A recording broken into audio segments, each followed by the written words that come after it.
Kenapa gunung berhenti bertambah tinggi? Gunung berhenti bertambah tinggi karena adanya keseimbangan antara dua proses geologis yang berlawanan, proses pembentukan dan proses degradasi. Proses pembentukan adalah ketika gunung terbentuk melalui berbagai aktivitas geologis seperti pergerakan lempeng tektonik, letusan vulkanik, dan akumulasi endapan material. Sementara itu, proses degradasi adalah ketika gunung mengalami erosi, pengikisan, dan pelapukan yang mengurangi tingginya. Ketika gunung baru terbentuk, tingginya akan terus meningkat karena proses-proses pembentukan berlangsung aktif.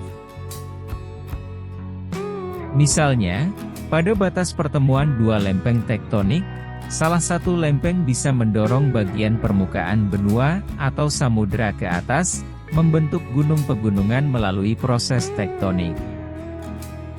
Namun, seiring berjalannya waktu, gunung akan mengalami proses degradasi seperti erosi oleh air, angin, dan es, serta pelapukan material batuan oleh faktor cuaca dan kimia.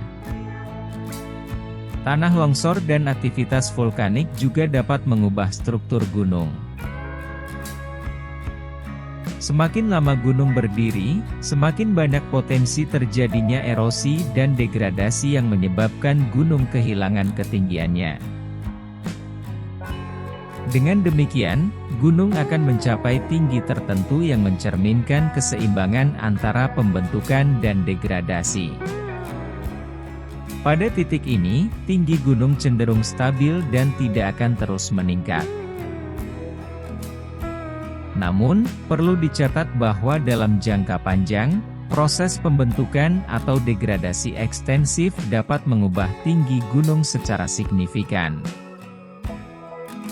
Misalnya, aktivitas vulkanik yang hebat dapat meningkatkan ketinggian gunung secara dramatis. Sementara erosi yang intensif dapat mengurangi ketinggiannya seiring waktu. Kesimpulannya, gunung berhenti bertambah tinggi karena adanya keseimbangan dinamis antara proses pembentukan dan degradasi yang terjadi selama jutaan tahun.